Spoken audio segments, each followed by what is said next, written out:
तो दोस्तों, क्योंकि रिश्तों के भी रूप बदलते हैं कि आज के एपिसोड की शुरुआत वहीं से होती है जहां अंगद, भारती और बाकी वर्कर्स बारिश में हड़ताल पर बैठे होते हैं।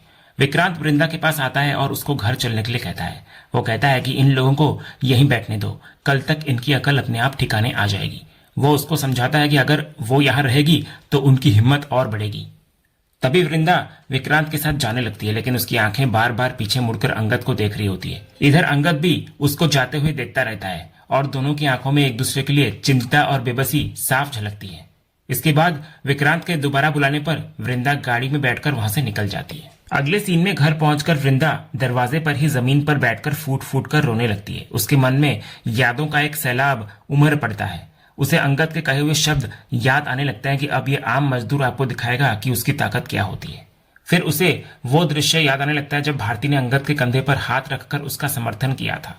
फिर उसे अपनी और अंगद की पहली मुलाकात याद आने लगती है और सबसे ज्यादा दर्द उसे उस पल को याद करके होता है जब अंगद ने पहली बार उससे अपने प्यार का इजहार किया था और कहा था, तुम हो मेरी जिंदगी में तो सब है, वरना कुछ भी नहीं। फिर ये सब सोचकर वो और भी ज्यादा टूटती हुई नजर आती है। वो अपनी आई मालती को फोन करती है और रोते हुए कहती है, आई जल्दी घर आ जा, मैं तेरा इंतजार कर रही हूँ। इसके अगले ही पल मालती घर आती है और अपनी बेटी को इस हाल में देखकर घबरा जाती है। तभी वृंदा बिना कुछ कहे उसके गले लगकर रोने लगती है। वो पूछती है, अंगद क्यों कर रहा है ऐसा आई? तो मालती उसको समझाती है कि अंगद ने कुछ नहीं किया और सिंदूर वाला हादसा सिर्फ एक गलती थी। लेकिन वृंदा बोलती है कि वो अभी की बात कर रही है।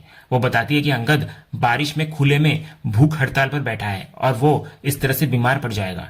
तो मालती उसको आईना दिखाती है, लेकिन भूख हड़ताल तो तूने भी की है क्योंकि तूने भी तो कुछ नहीं खाया है।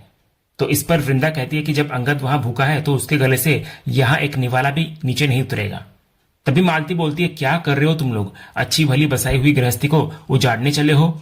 इस पर वृंदा कहती है कि सब कुछ बिगड़ चुका है। फिर वृंदा कहती है कि जब अंगद और वो साथ रहते हैं तो हर मुश्किल का सामना कर लेते हैं, लेकिन अब जब वे अलग हैं तो सब कुछ खत्म हो गया है। उधर दूसरी तरफ अंगद, जो भूख हड़ताल पर बैठा होता है, अपने साथी वर्कर्स से घर जाने का अनुरोध करता है। वो कहता है कि यह उसकी व्यक्तिगत लड़ाई है और वो नहीं चाहता कि उसकी वजह से बाकी लोगों को तकलीफ हो। वो अकेले ही हड़ताल जारी रखने का फैसला करता है। लेकिन तभी भारती अंगद से कहती है कि भले ही उनकी शादी पारंपरिक तरीके से न हुई हो, लेकिन उसकी मांग में अंगद के नाम का सिंदूर है, इसलिए वो अब उससे अलग नहीं है। भारती ये स्पष्ट करती है कि वो ये सब केवल एक पत्नी के रूप में नहीं, बल्कि अपने स्वर्गीय पिता के सिद्धांतों का सम्मान करने के लिए भी कर रही है। उसका मानना होता है कि अगर आज उसके पिता जीवित होते तो वे भी यूनियन लीडर का साथ देते और उसके साथ खड़े होते, इसलिए वो भी अपना कर्तव्य निभाएगी। तभी भारती की बातों से प्रेरित होकर नंदू और अन्य सभी वर्कर्स भी कहते हैं कि वे भी अपना कर्तव्य निभाएंगे और अंगद को छोड़कर कहीं नहीं जाएंगे। वे सभी वहां रुकने का फैसला करते हैं।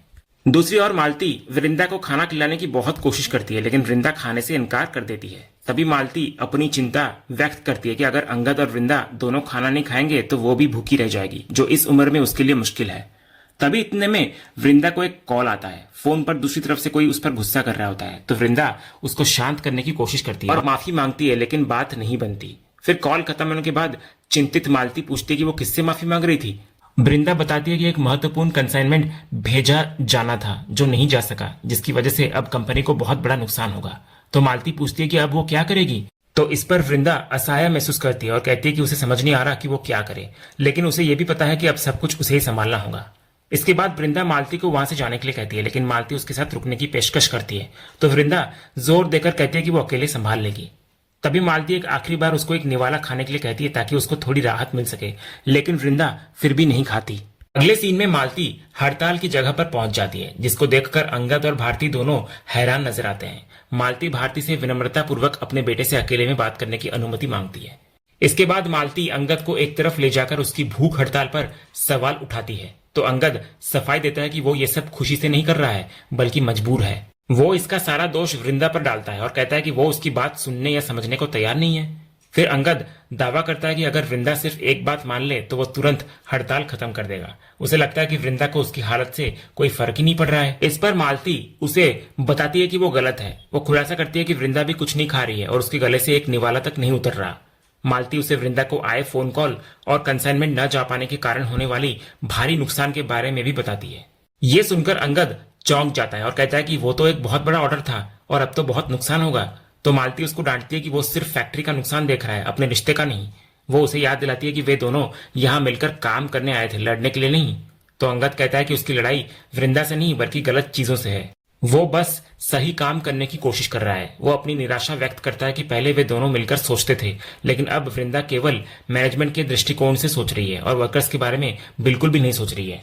तो इस पर मालती अंगद पर आरोप लगाती है कि वो सिर्फ वर्कर्स के बारे में सोच रहा है और फैक्ट्री के भविष्य की उसे कोई चिंता ही नहीं है। इस पर अंगद भावुक होकर उसको पूरी सच्चाई बताने लगता है। वो कहता है कि लल्लन नाम के एक वर्कर का हाथ मशीन में आकर कट गया है। वो लल्लन की दर्दनाक स्थिति का वर्णन भी करता है कि कैसे वो अपने बूढ़े माँ बाप, पत्नी और 2 महीने के बच्चे का एकमात्र सहारा था। अब हाथ जाने के बाद वो कैसे कमाएगा, ये सवाल अंगद को परेशान कर रहा है। फिर अंगद सीधे तौर पर मैनेजमेंट को दोषी ठहराता है। वो कहता है कि मशीन खराब थी और कंपनी के CFO विक्रांत ने ही ललन को उस खराब मशीन पर काम करने के लिए मजबूर किया था, इसलिए यह लापरवाही मैनेजमेंट की तरफ से हुई है और मुआवजा भी उन्हें ही देना होगा। फिर अंगद कहता है कि वो इतने महीनों से वर्कर्स के साथ रहा है और उनकी कठिनाइयों को करीब से महसूस करता है, इसलिए वो जानता है कि जो हुआ है वो गलत है। वो स्पष्ट करता है कि वो कंपनी का नुकसान नहीं चाहता, लेकिन किसी इंसान की जिंदगी दांव पर लगाकर भी नहीं। तो मालती उसकी बात समझ जाती है, लेकिन फिर भी अपनी चिंता जाहिर करती है। वो कहती है कि इस सब के चक्कर में अंगद की अपनी जिंदगी दांव पर लग गई है। वो उसे चेतावनी देती है कि वो भारती की वजह से अपनी जिंदगी बर्बाद ना करे। तो अंगद स्वीकार करता है कि भारती की वजह से मामला और बिगड़ता जा रहा है, क्योंकि उसे उम्मीद थी कि चीजें सुलझ जाएंगी, लेकिन वे और उलझ गई हैं। उसने किसी तरह बीकू दादा की 13वीं तक शादी को टाला है, लेकिन उसे डर है कि 13वीं के बाद भारती उस पर पूरे विधि विधान से शादी करने का दबाव डालेगी। उसे यकीन है कि भारती उसे इतनी आसानी से छोड़ने नहीं वाली।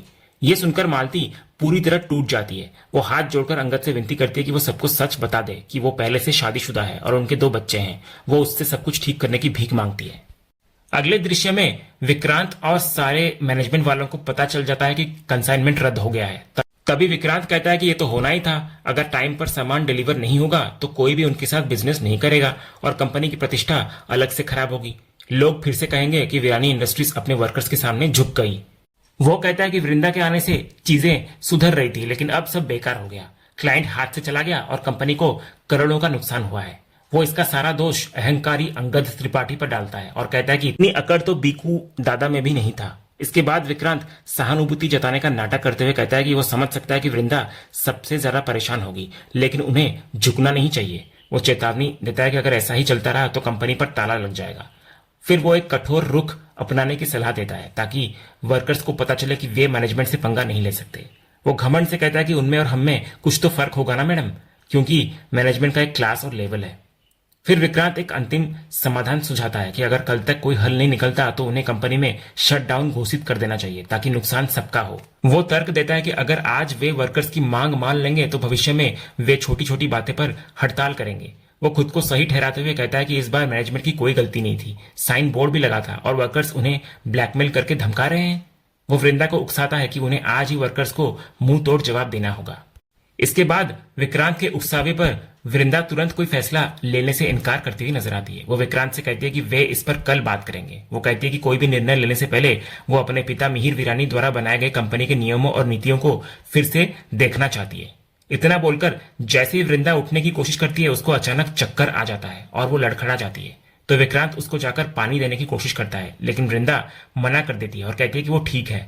इसके बाद जब वो दोबारा उठने की कोशिश करती है तो उसको फिर से चक्कर आता है। तो इस बार विक्रांत उसको गिरने से बचाने के लिए पकड़ लेता है और पूछता है कि क्या वो ठीक है। तो विक्रांत के छूने से वृंदा असहज महसूस करती है। वो तुरंत खुद को उससे दूर कर लेती है और कहती है कि वो ठीक है और अब निकल रही है। तभी विक्रांत उसे यह कहकर रोकता है कि एक जरूरी कागज पर उसके साइन चाहिए। तो वृंदा कहती है कि उस पर पहले ही साइन वो कर चुकी है। इतना बोलकर वो वहां से निकल जाती है। अगले सीन में मालती से बात करने के बाद अंगद वापस वर्कर्स के पास आता है और उन्हें एक बुरी खबर देता है। वो बताने लगता है कि जिस बड़े ऑर्डर पर वे काम कर रहे थे वो रद्द हो गया है। इसका मतलब है कि बनाया हुआ सारा माल बेकार हो जाएगा और कंपनी को लाखों का नुकसान होगा। तो नंदू घबराकर पूछता है कि अब वे क्या करेंगे। तो इस पर अंगद स्थिति की गंभीरता को समझाता है। वो कहता है कि उन्होंने ये सब लल्लन को न्याय दिलाने के लिए किया था, लेकिन अब मैनेजमेंट इस ऑर्डर के रद्द होने का सारा दोष उन पर ही डाल देगा। तो भारती तुरंत इस बात को समझ जाती है और कहती है कि इसका मतलब है कि ललन को मुआवजा मिलना तो दूर, अब इस नुकसान का इल्जाम भी वर्कर्स के सिर पर ही आएगा। तभी नंदू निराशा के साथ कहता है कि मैनेजमेंट हमेशा से यही करता आया है, अपनी गलतियों का ठिकरा वर्कर्स पर फोड़ना। लेकिन अंगद इधर हार नहीं मानता। वो कहता है कि उन्हें कोई न कोई रास्ता निकालना ही होगा। वो एक समाधान प्रस्तावित करता है कि वे सब मिलकर एक बार वृंदा मैडम से बात करने की कोशिश करेंगे। अंगद का तर्क होता है कि अगर बने हुए माल का किसी तरह इस्तेमाल किया जा सका तो इससे कंपनी मैनेजमेंट और वर्कर सभी का नुकसान कम हो सकता है। वो एक मिडिल ग्राउंड या बीच का रास्ता खोजने की बात करता है। इसके बाद वो उम्मीद जताने लगता है कि कोई ना कोई हल जरूर होगा और उन्हें एक बार कोशिश जरूर करनी चाहिए।